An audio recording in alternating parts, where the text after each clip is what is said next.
Okay, well, the fact is that according to the initial information that was released, uh, it was a 7 months investigation before the the search warrant in my apartment and in the house of this other person who I don't know. 7 months. Fine.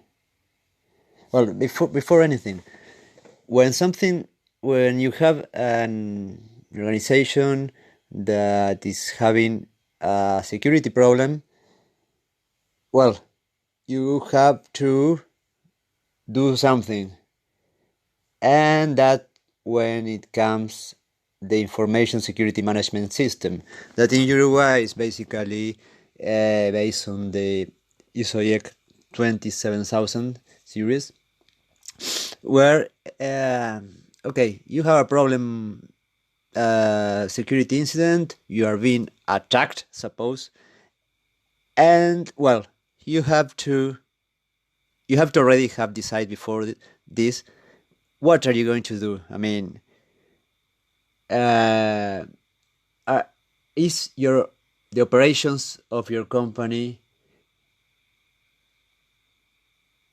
more important at certain point than perhaps starting legal issues because of these incidents, or your operations are so important that you prefer to continue operating in certain ways so you don't affect the continuity of your business, but on the other hand, that decision makes you not be able to perform certain tasks and do things in certain ways that you can take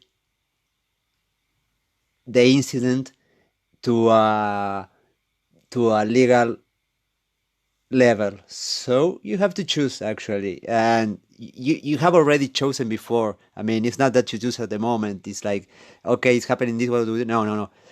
You have already analyzed the risks. You have accepted the risk, and you act according to that. It's not something that, oh no, my God, what's going on? Oh, give me a pencil and a paper and let me do the numbers. No. You have already decided that before, and okay, your servers and systems are being attacked. What do we do?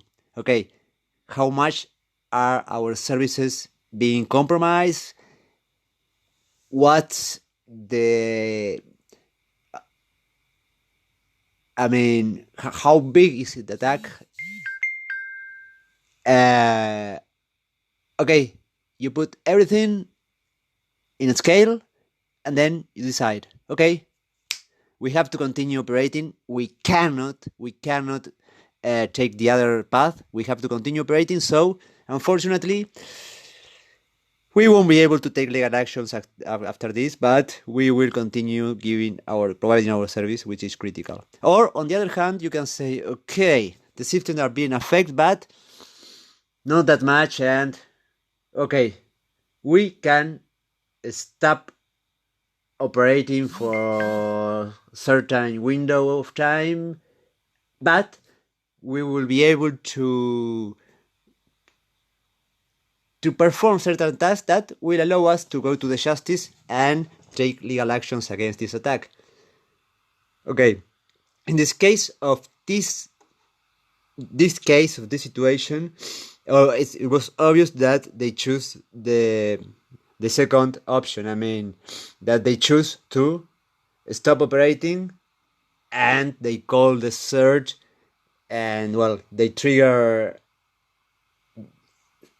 certain things that they have already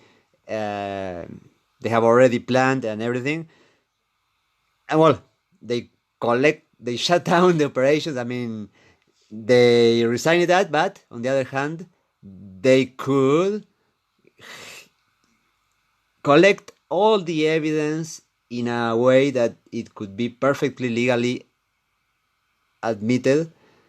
So, well, the servers were seized. I mean, that's for sure, or in the worst case, an image of all the servers involved must have been done, which is not a minor task. That's why they have to stop operating. It's a very complicated issue from a technical point of view. But the thing is that, okay, they have sent me like 6-7 laptops and like $20,000 in equipment. They have sent, I don't know, $5,000 from another guy who I don't know. Well, all those equipments now cost, I don't know, 20% of the value they had 2 years ago. This organization, they have, I don't know, really, I don't know how many servers were involved. I think, well, they probably have a web server. There was an email that was supposed to be the evidence, so the mail is probably on another server. So let's take into account 2 servers, database, let's say 3 servers maybe were involved from the part of the provider of medical medical solutions. So those 3 servers, let's say, I don't know, let's say 3 servers, 2 servers, I don't know, virtualization and all that, I don't know. But the fact is that they have equipment that is very valuable from this provider that is in custody of the police. In the same way my equipment is in custody, my cryptocurrency wallets are in custody, my torch from Tienda Inglesa is in custody, my mask of Anonymous is in custody, the telephones from this guy are in custody, my SIM chips cars are in custody. Okay, it's a joke. But okay, the thing is that I want a third party, independent and competent, not like these guys that did the initial tasks, to reply all the actions that were taken in the equipment that is right now with the police, to see if the results are the same. Not the equipment, because they have to make an exact copy of everything. I mean, they don't work on the original information, on the original servers. They clone the information. It's like, you know, when you do a drug test in sports, like you have the first sample, the second sample. Well, it's the same concept. I mean, so the other party, I mean, in my case, I have the right to say, sorry, I would like a second opinion because I don't know if you did things right. So, okay, let's go to the original information which is cloned and let's perform the same task and let's see. Do we get the same results? Yes or no? Okay, let's see the competency of the CERT.